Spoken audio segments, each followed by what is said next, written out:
evening, everyone. Today I will start with Bpch uh, 103. This is a new paper, and it covers all about the personality, the intelligence, aptitude, then the Indian thoughts, as well as the Western psychology. What is the difference between these two, Indian psychology and the Western psychology, motivation, creativity, as well as the all the other self, like the concept of self in Indian thoughts, etc. So all this I will cover in this unit, um, mainly 103. So today I will start with the first unit, that is the that I just told you, that the personality and the individual difference. Now, how we can differ, or how a person can differ from another person. So for that reason, the individual difference is very important, and what are the main factors contributing to these individual differences, and as well as the definition of personality, then the other aspects of personality with the theories of personality, like the famous psychodynamic theory of personality, behavior and the cognitive theories, humanistic theories, trait theories, and five factor theory, biological factor theory, and as well as the behavioral approach system and the behavioral inhibition system. So as well as the Indian perspective and the importance of self and personality.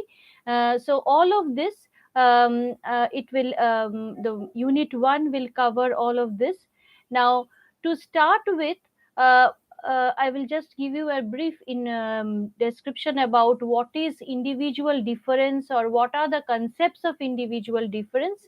So as we know that personality is one of the indicators of individual difference, so it is a commonly used term, and it we need to understand it in a proper way, as it has implications in the fields, like including any performance or academic performance, or maybe relationship like interpersonal relationship, or obviously as human being is a social animal, so the social behavior as well as the job performance, etc., all of this covers. And this personality traits also has a positive impact on the physical as well as the psychological, or the mental health of the well-being. So it covers a wide range. So individual difference actually, it covers, or we can see from all the aspects, like the academic performance or um, uh, any other object or any other traits of that person.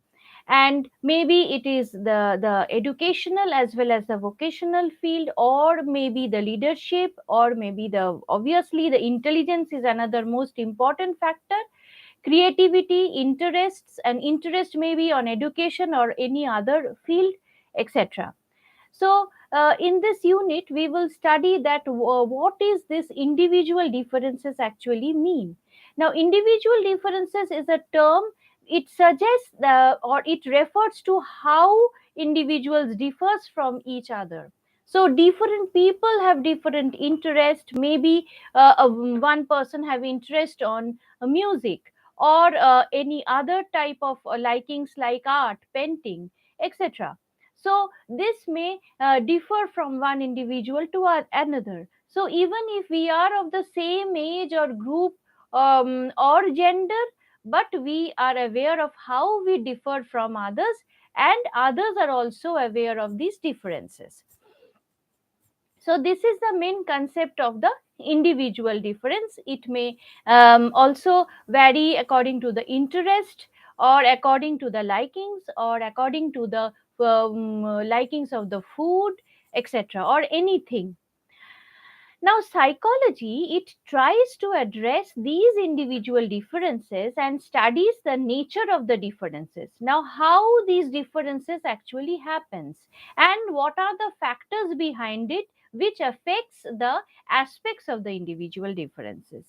Now, to study all these things, psychology of individual differences, actually it is a scientific study of the observable differences between the individuals, and it is also called the differential psychology.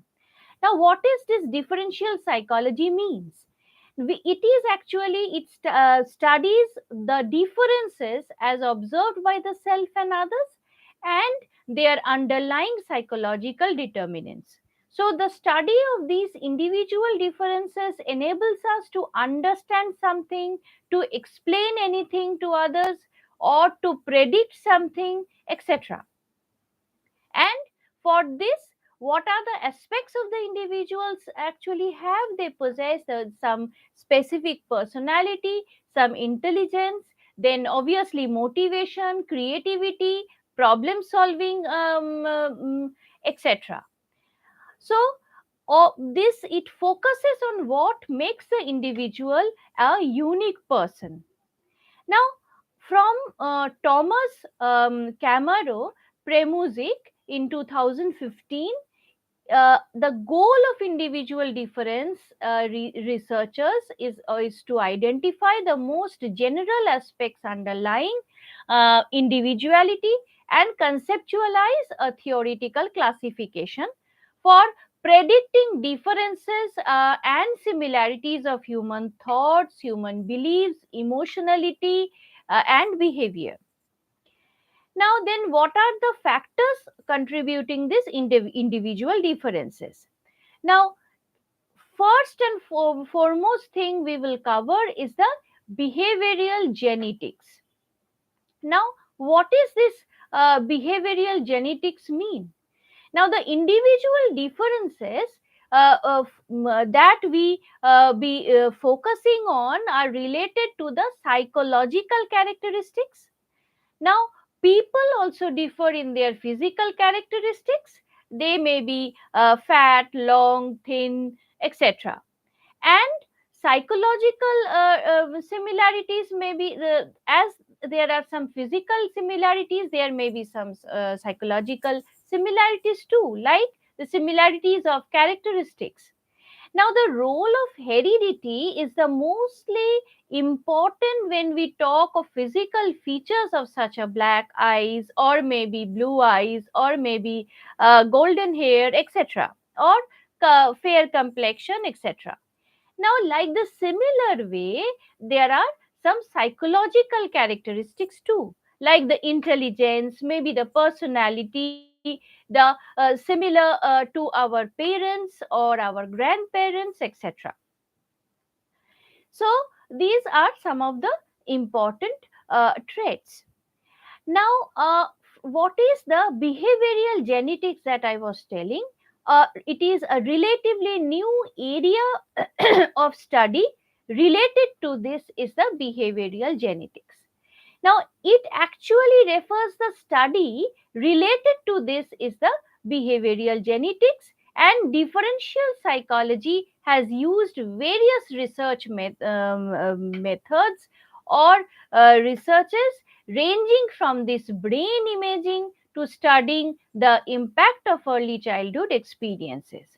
In the previous class, I explained you in the biopsychology that, like, what are the imaging techniques or the methods of imaging techniques. Now, there are some researches which focuses on these imaging techniques, and it has been found out that there may be some related psychological similarities due to, or there are some behavioral genetics. So these, by these studies we can find out that the role of genes as well as the influence of these cultural practices on the human behavior. Now, what is the next is the definition of personality. Now, there are several definitions of personality. The term personality is used so commonly that we need to differentiate the lay connotations of personality from the scientific way of defining personality. Now, like we usually say that a person has a great personality. Then how we actually tell that, or there are some various factors which actually covers in this definitions of personality of a particular person. Now the Latin word or the term personality actually comes from the Latin word that is persona, persona. That means mask, mask. So, as it was said that the life is actually the stage or the drama where we actually play a role and we are using some mask, and that mask is the persona. And from this Latin word, the personality, actually, this word came into existence. Now, when we refer to a person as being shy or maybe clever, etc., we actually said that these are under his personality traits. So, while we want to explain any person's behavior, we actually cover all these aspects which are under this personality term. Now, if we define the personality in terms of individuality or having individual differences, it may not fully convey the meaning. So, the individuals differ in physical characteristics like age, like gender, like nationality, like language, and so many other aspects. So, uh, we need to emphasize then the individual differences in psychological characteristics. Maybe it covers the thinking process, the mentality of that person, or mental ability, or problem solving, task, emotions, motivation, interest, etc. Now, this personality actually covers some non intellectual abilities also together. Now, the issue here is when we consider the emotions and moods of a person, or the attitudes or habits, which are all actually the non intellectual aspects of a person. So, all of this covers in this personality. So, this is all about the definitions of personality. Now, here I want to, I like to explain this an important definition by Haslam and Smiley and Song in 2017, and it refers that personality is the individual differences, and it covered some points like the four important points. Number one, the psychology, or are psychological in nature. Number two, it fall outside the intellectual domain also. Three, are enduring dispositions rather than transient states. And number four, from relatively broad or generalized pattern. Now, there were some other research works or definitions, important definitions of personality. Now, from the 1961 or later on, there was an important definition by Gordon Allport in 1937. Then later on, there were some revised definitions of personality, where it was said that it is the dynamic organization within the individual of those psychological systems that determine the individual's characteristics, behavior, and thought. Now, this definition emphasizes some important points. Now, what are these points? Number one, it is the organization. That means organization, it refers to the idea that personality is a whole, is a whole concept. That means it is the individual in the totality, not a few aspects of the individuality. That means the person as a whole. So, thus, personality is specific and unique for each and every individual. Number two point was the dynamic. Now, what is this dynamic? Why it is dynamic? Because it indicates that the personality is not static but the dynamic in nature. That means it may change, or personality of an individual keeps adjusting itself to the environment on a continuous basis. So it is a dynamic in nature. And number 3, it is a psychophysical system. Now what is that? It includes both the physical or the biological as well as the psychological and mental aspects of the personality. Now, number 4 is the characteristic behavior and thought. Now, obviously, the behavior and thought, these are most important aspects of the or psychological aspects. So, it refers to the traits which indicate relatively stable and consistent ways of thought, the emotional responses, and behavior. Now, there were some other important definitions also, like the Walter Mischel 1973, etc. Now, from where we will find or we will study the traits and the state. Now, what do you mean by these traits and the state? Now, trait actually underlines an internal disposition or preferences to act, and thus it focuses on the differences between some individuals and why these different individuals differ within the individuals. Whereas the state approach refers to the differences within the individual. That means within that person or that individual, and why the same individual thinks or feels or behaves differently in different situations. So that is the state and the trait concept. So these are the two important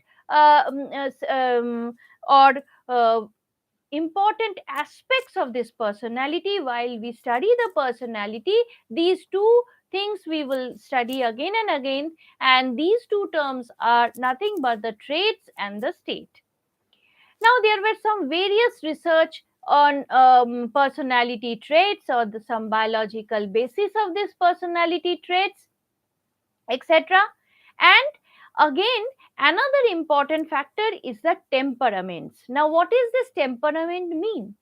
Now, genes are also responsible for producing some biological differences in the personality of any human being, and so these differences are called the temperaments, which refers to the general tendency to feel or act in particular ways.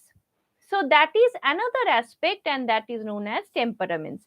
So as we have studied that the traits, the state, and the temperament, so these three are the most important factors of a personality. Then what are the aspects of personality? Number 1 is the biological aspects. Now biological and aspects also include some important points. What are they? Number 1, the physical appearance of that person, of that individual. Then the physiological processes and hormones which have an effect on the personality of a behavior, and also the temperament also plays an important role in shaping one's personality. Now this is under the biological aspects. Now the psychological or the psychosocial aspects, it includes some important points like number 1, the interest of the individual. Number 2, the ability of the individual. Number 3, the sociability of the individual, or that means the relation or in how he or she interacts with other people or a social environment. Then comes the emotional characteristics of that person, and lastly the typical behavioral responses. So how he or she reacts in some typical situations. So that is under these psychosocial aspects of personality. Now next comes the theories of personality. There are some important theories we will study in this unit, and the first and foremost unit, and it is very important for exam also, that is the psychodynamic theories of personality. Now the trait approach has been dominant model to explain this personality. So however, the personality has also been explained and understood from the viewpoint of major psychological theories, and such as some psychoanalytic, the behavioral, the humanistic theories, etc. Now, these psychodynamic theories of personality, as we already know, that Sigmund Freud was the pioneer in the psychodynamic theories of personality, and which includes theories mainly by Freud, then later on Erikson and Adler. Now, Freud's original theory was called the psychoanalysis. The psychodynamic theories, including the psychoanalysis, emphasize the role of unconscious motives and desires and forces in shaping the personality of an individual. So, it is called, or it is known as this dynamic. Why? Because there is a constant tussle or conflict between this unconscious and the conscious psychological forces. So it is known as dynamic. Now, according to Sigmund Freud, our behavior and personality is determined by the unconscious needs, memories, and also motivation. So, our thoughts, our feelings, and motives underlying behavior and mostly unconscious. So, Freud represents the unconscious part as a greater portion of an iceberg. Just like an iceberg when it is lying under the water. So, a small portion of it above the water, it represents the conscious portion or conscious awareness of our mind. And the unconscious contains those mental processes that are not easily available to the individual. Now, then after that, when one is governed by these unconscious forces about which one is not aware of, so it leads to some conflicts between the three structures of personality. Now, what are they? Number one, it is the id, id. Number two, the ego. And number three, the superego. So, Sigmund Freud proposes the three basic structures of personality, and interactions between these determine the nature of the individual personality. Now, the id, number one, the id resides in the unconscious level, it refers to the unconscious desires, and is governed by the pleasure principle. So, it is very important, and you want to satisfy or fulfill your desires instantly, disregarding the situational factors or societal norms or rules or regulations, etc. Now, the superego. Superego, it refers to the moral side, which is governed by the rules and standards of the conduct of the society. That means the parental regulations and societal expectations, they influence the development of superego. So it acts as a keeper of morality and prevents the undesirable wishes of the id. Then in between the ego lies. The ego, which operates on the reality principle, and it tries to balance between the unwanted desires of the id and the moral dictates of the superego. Now, it employs rational thinking also and problem solving. Now, in the process, the ego uses these defense mechanisms to handle the if there is any conflict, and to reduce the anxiety caused due to this conflict. So, this is a very important theory of personality, and to describe it, he also explains a defense mechanism. Now, what is this defense mechanism? It is nothing but a process. The ego uses this defense mechanism to handle any type of conflict, and to reduce this anxiety caused due to this conflict, like some defense mechanism, very important defense mechanisms like rationalization, we can explain. Now, what is this rationalization mean? It it is actually giving a justification or logical reason for behavior that otherwise would be considered as inappropriate or wrong. So, let me give you an example, like a student copies in an exam because other students also they did in the brief absence of the examiner. Now, denial. Denial, it actually refuse to accept the fact as it will lead to anxiety and cause distress. So, for example, when parents refusing to accept that their child has failed in an exam or in a class test, this denial occurs. Then again, uh, some other defense mechanisms are like sublimation, regression, repression, reaction formation, and projection, displacement, etc. Now, what is this sublimation mean? This sublimation is another type of defense mechanism where it is just channelizing or channeling undesirable impulses into socially acceptable and constructive behavior. Now, channelizing, for example, aggression into excelling in football or gardening or some other activities is a sublimation example of sublimation. Then comes the regression. Regression is going back to an earlier stage of development and behavior and mannerisms, then characteristics of that stage, then adolescence, then like adolescence sometimes due to some traumatic event or due to some anxiety starts bedwetting, and this is a very important example of this regression.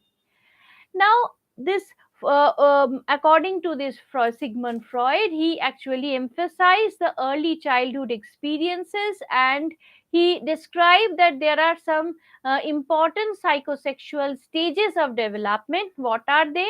Number one is the oral stage, which actually starts from birth to 18 months. Then comes the anal stage, it starts from 18 months to 3 years. And then comes a phallic stage, 3 to 6 years, latency stage 6 to 12 years, and the genital stage and the final stage, that is 12 to the 20 years. So, in each of these states, the child source of pleasure is focused on one of the erogenous zones, such as the mouth. In the oral stage, that means from the term oral, it is known that means the child satisfy his needs through sucking, and then comes then the anus, that is the anal stage, the genitals, etc. So he actually focuses on this child's psychosexual stages of development, and according to him, there are some important areas that it covers in this psychodynamic theory. And so the child makes some progress through these psychosexual stages. It affects the development of a mature adult personality. And but there are some criticisms also to this theory, like especially it emphasizes on the sexual urges, but actually there are some other more important urges too. And however, this influence of this Freud has been seminal, and it has resulted in some neo Freudians, like it rejected some Freudian ideas of thinking, etc. Now, then comes the behavioral and this cognitive theories. It was a very famous theory by Skinner, and he focused on the behavior as being a learned response to this reinforcement. And it is the main important term explained in this theory is the reinforcement.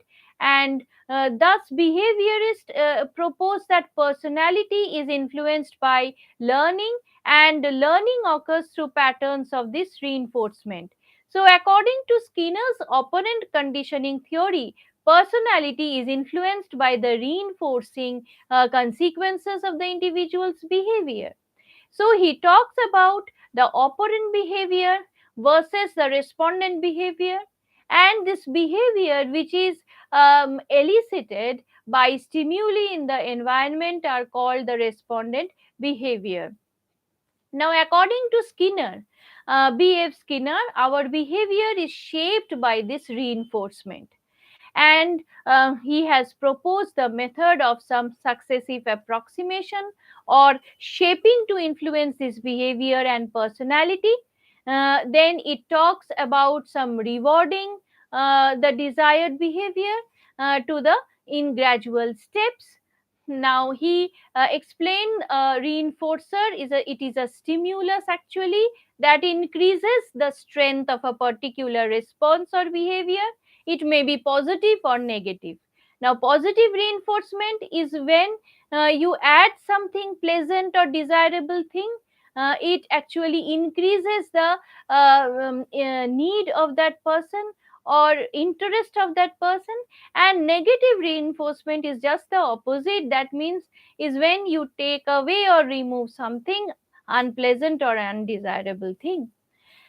Now, according to Skinner's reinforcement schedule is actually based on the intermittent reinforcement, which refers to getting reinforcement not every time the individual shows the particular behavior. Now, Skinner's experiment is very important, and later on in social learning theories, we will find the important theory of Bandura.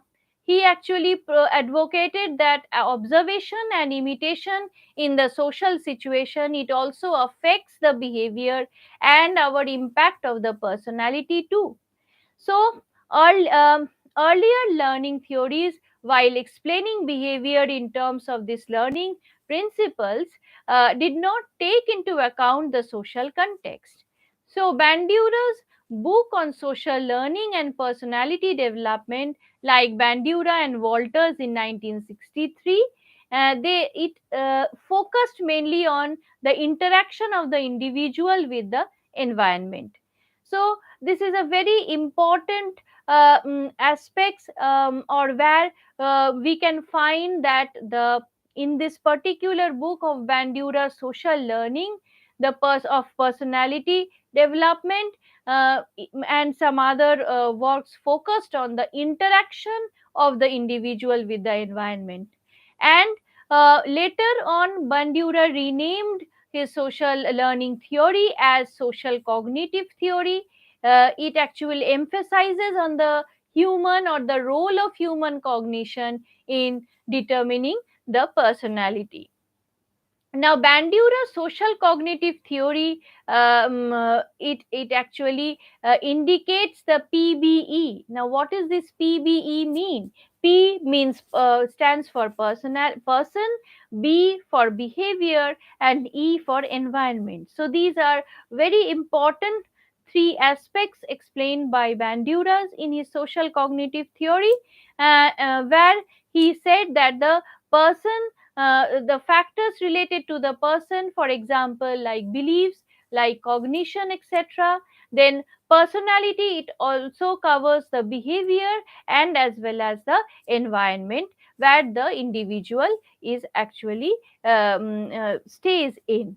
Now, these are the most important factors developed in this theory. Now, later on, Rotter in 1954 has proposed the concept of locus of control. It is another most important aspects of this personality of this theory, and which refers to the assumption held by people whether they have control or not over situations, events in their lives.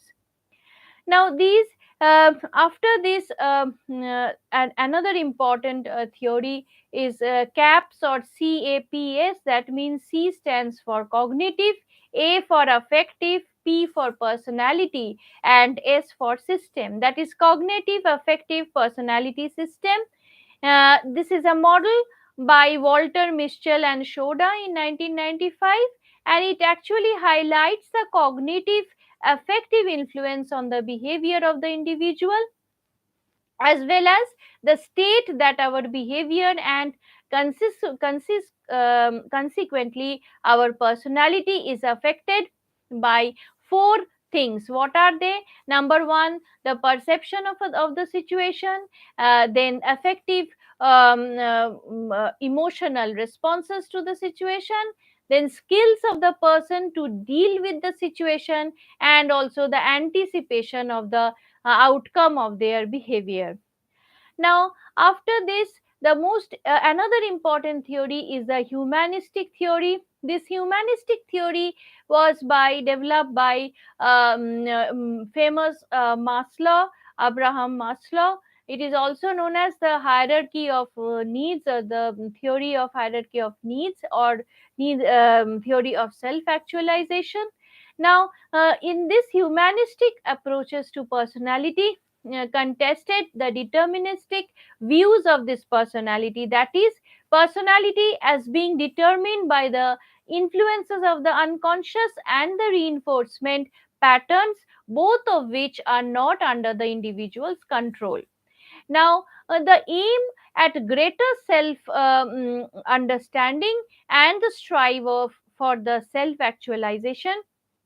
In his Maslow's hierarchy of need, he explained in a pyramid, where he puts the self actualization in the highest pit or tip of the pyramid, or it is the highest motive, and he starts the pyramid, and where the basic biological needs is at the base, and it proceeds to the psychological needs, and ultimately aiming to fulfill one's potential. Now, at the base of this pyramid, the physiological needs, it actually includes the breathing, the food, water, sleep, sex, excretion, homeostasis or balance, etc. These are the physiological needs. Now, after fulfilling these physiological needs, the higher step of this pyramid is the safety and the security need. It actually covers the bodily, the family, health, employment, property, resources, etc. Then, just above this step, the higher step of need is the love and belonging. Now, it covers a friendship, family, then sexual intimacy, etc. Then, just above this is the esteem need. It actually covers with the self esteem, the confidence, the achievement, the respect of others, and respect by others, etc. And the highest tip of this pyramid is a self actualization. It actually starts with the morality, the spontaneity, the creativity, the problem solving, and accepting facts. So, these are the Maslow's hierarchy of needs. And here, the first four levels are called the if D needs, capital D needs, that means deprivation needs. And if these needs are not met, then deficiency or deprivation is created, and the individual is motivated to meet these needs. Then the next level need is the B needs, or the being needs, being, capital B needs, and this operates on growth motivation, in contrast to the deficit motivation for the D needs. And these humanistic theories, they focus on the individual and their growth and development, enhancement of the potential, well-being, quality of life of the individual, etc. Now, this Maslow has significantly he contributed to the field by focusing on the person and the meaning in life and self actualization. So his theory has also been criticized on the ground that we have instances of creative and great people actualizing their potential despite poverty or deprivation or ill health. So obviously, each and every theory has some criticism. And after that, Carl Rogers, he was another important person, he emphasizes the need for providing this unconditional love to the children by the parents for positive personality development. So the child, when accepted without any conditions, will develop into a fully functioning person and develop a healthy personality. So two famous books of Rogers are On Becoming a Person, which was published in 1961, and Person to Person in 1967. And in these two books, he mainly focuses on the person and their subjective understanding of their self. And obviously the important factors of this theory was unconditional positive regard, the genuineness, the empathy are the three hallmark of the person centered therapy. Actually these humanistic theories, like Carl Rogers theory, is very much important for the therapy, where these three hallmark or three aspects are very important. And their experiences also, the feelings, the values, the beliefs, etc., are some of the phenomenological approach. Now, the self or the self concept is the central tenet of this Rogers theory, and he defines self as the organized, consistent, conceptual gestalt composed of perceptions of the characteristics of the I or me, and also the perception of the relationship of I or me in interaction with various aspects of life. Now, Roger talks about some personality in terms of the real self and the ideal self. Now, what is this real self? This real self, it refers to the actual you at present and what you can become by self actualization. Whereas the ideal self, it refers to who you would like to be ideally. It reflects the society's expectations and demands of what you should be. So, the congruence between these two would make for an healthy personality. So, this was the humanistic theory, and later on, another important theory of personality is the trait theories of personality, where these theories prior to the trait approaches, especially the psychodynamic theories, they focused on the internal unconscious mental processes, the early childhood experiences, the emotional attachment of the children with parents, etc. But here, in contrast to all these theories, the trait theories describe the personality in terms of different traits, now which refer to the dispositions or patterns of thought, emotions, and behavior. So, people may differ in their personality dispositions, and the traits are the relatively stable and consistent over time and across situations.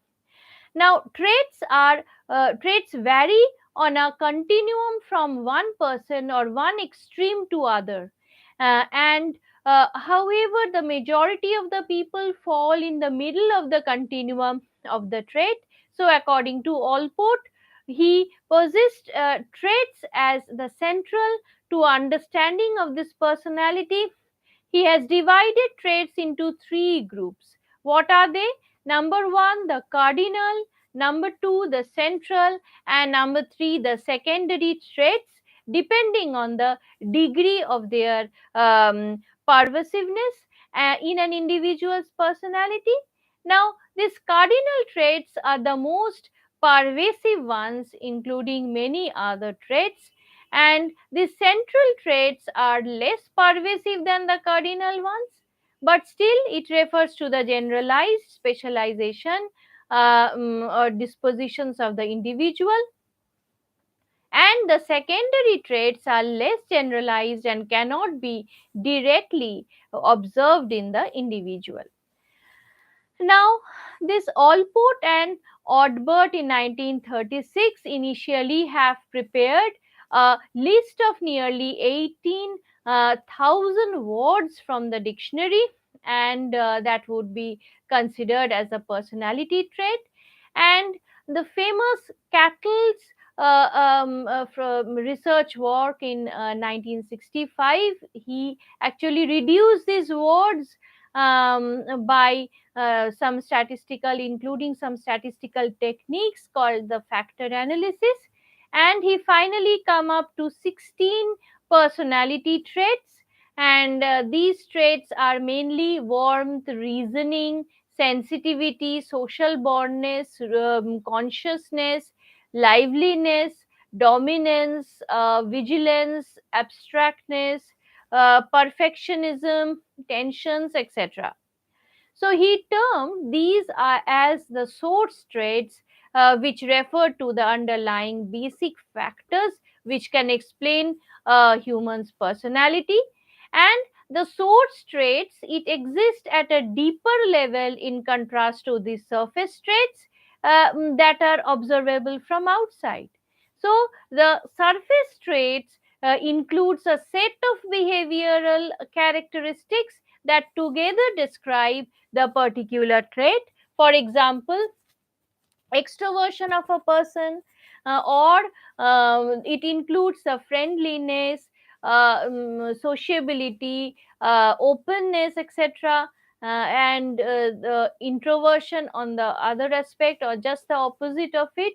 Now, Cattle, he proposed that personality is a function of the situation and the person. So, the traits interact with the situational factors and the influence of the personality. So his famous formula, like the capital R equals to small f into capital S, and small capital P, where R refers to the person's response, small f is the function, capital S is the stimulus situation, and capital P is the personality structure of the individual. So it was the famous Cattle's personality test. It is also known as 16th BF. Then later on, the important five factor theory by Mack, Cray, and Costa in 1999. Now here he described that there are five main factors which actually covers a personality of an individual. So these basic five personality traits are described as ocean, OCEAN, where O stands for openness, C, capital C, stands for consciousness, then E for extraversion, then A for agreeableness, and N for neuroticism. Now, this openness, it includes the intellect, imagination, insightful, artistic, creative, etc. Whereas this consciousness, it includes the careful, thoughtful, organized, etc. Whereas this extraversion, it actually includes the traits like sociability, energetic, excitability, friendly, assertive, etc. These are the important five factors described by him, and it is also known as the five factor, or big five of the personality. And the next trait theory is a biological trait theory by Eysenck. In 1967, he proposed this biological trait theory, which places a great emphasis on the biological basis for our personality. And his theory proposes that personality consists of three dimensions of super traits, and also called the types, and that can explain the personality in contrast to the 16 traits described by Cattle.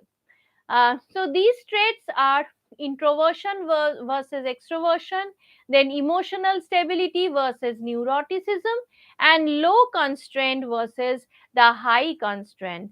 Now, the last dimension was earlier known as psychoticism, and this psychoticism, the term was renamed as psychoticism, refers to the psychological disorders, which Eysenck did not mean.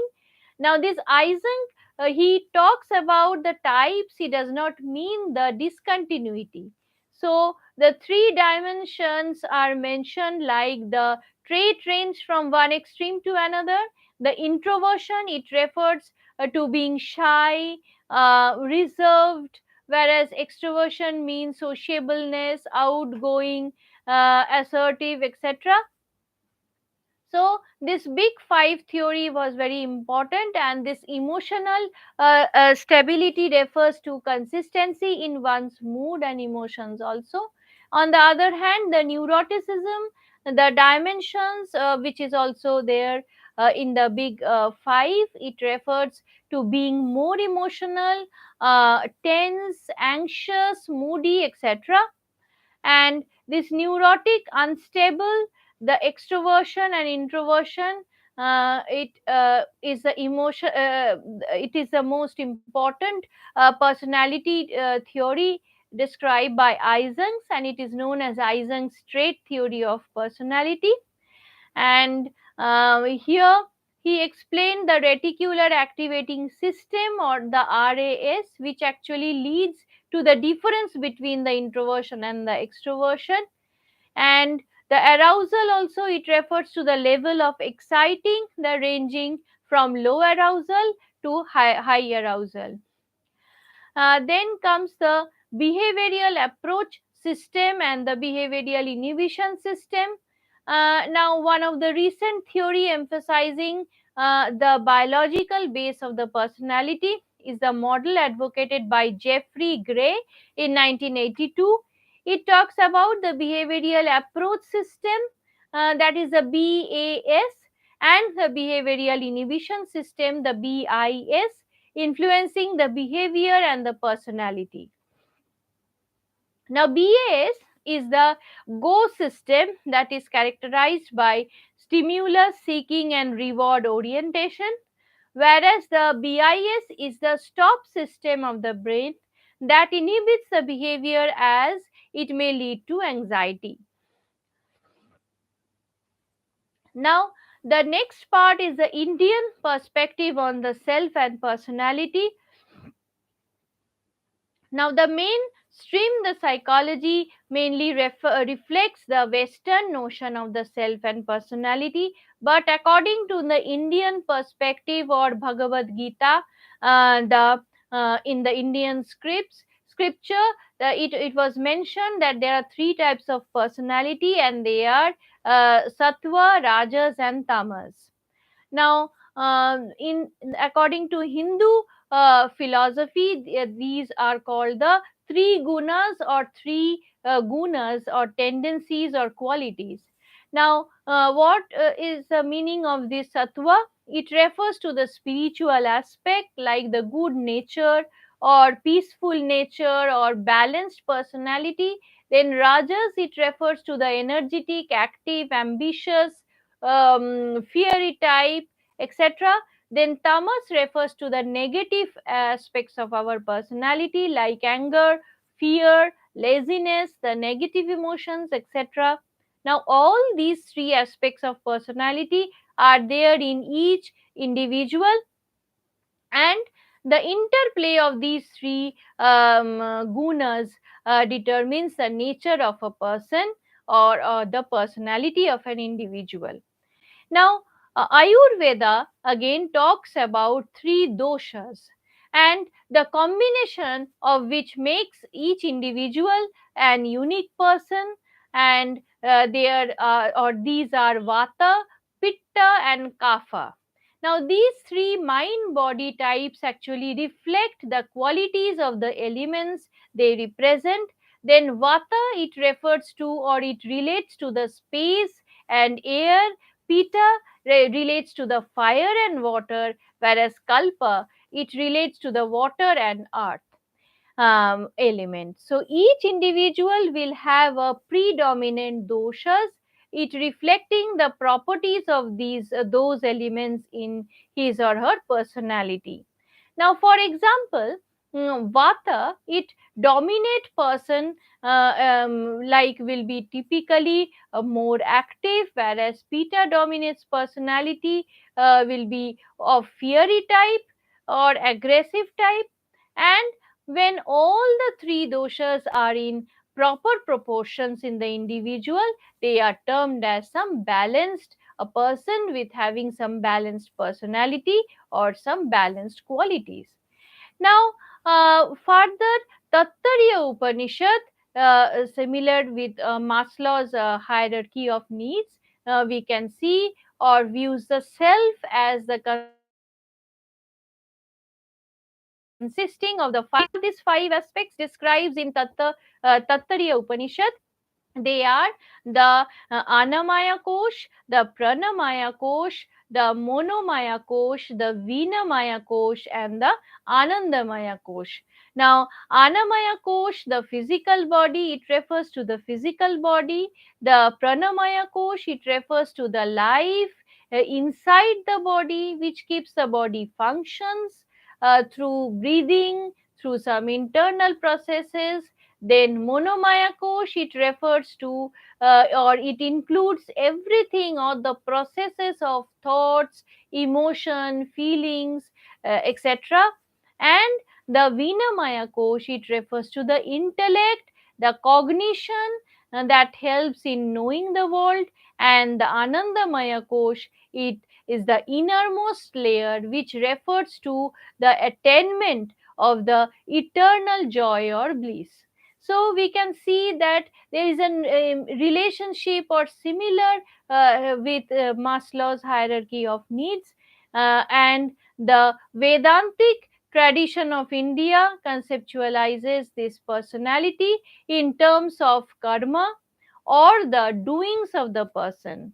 Now, karma means how the person, or what are the doing of the person throughout the life, and as the person's actions or the responses or the behavior will be, so will be the karma phala or the consequences in life. Thoughts and philosophy described in Bhagavad Gita, and Indian perspective on self and personality, and Ayurveda, according to Ayurveda, and also according to the Tattariya Upanishads. So, side by side, we have already seen that according to Indian perspective, how this self can be explained.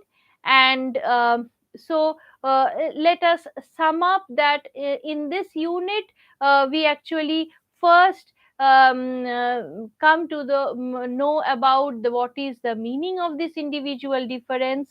Then the psychologists have tried to understand and explain personality by a variety of approaches, including the dispositional and some non-dispositional theories. Now, through though the dispositional or the trait theories have dominated research in the field of personality, there were some other theories like the psychodynamic theory. It focused on the dynamic conflict between the conscious and the unconscious psychological forces.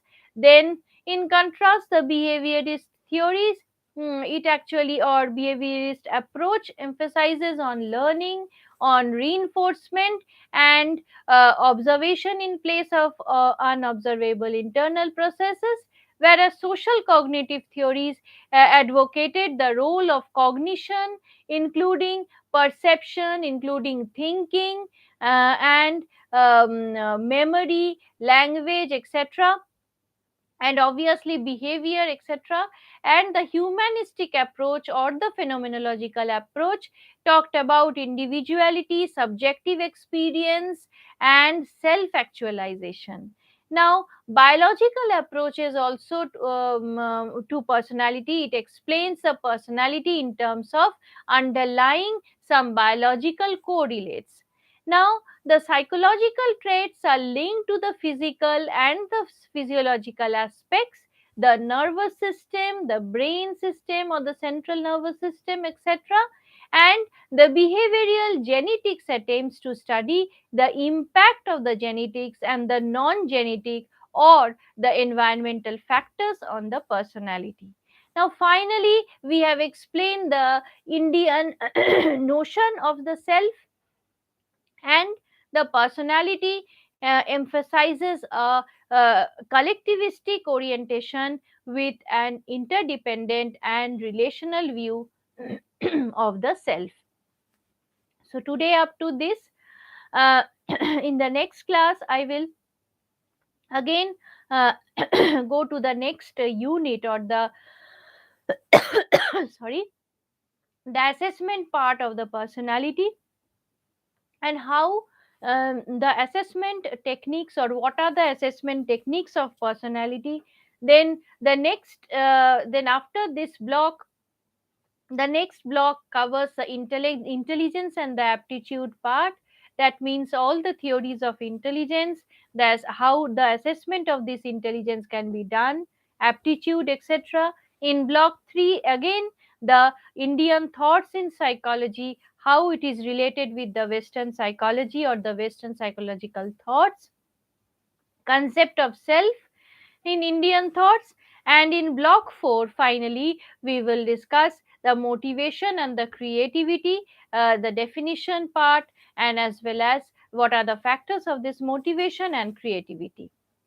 So, today, up to this, thank you for listening.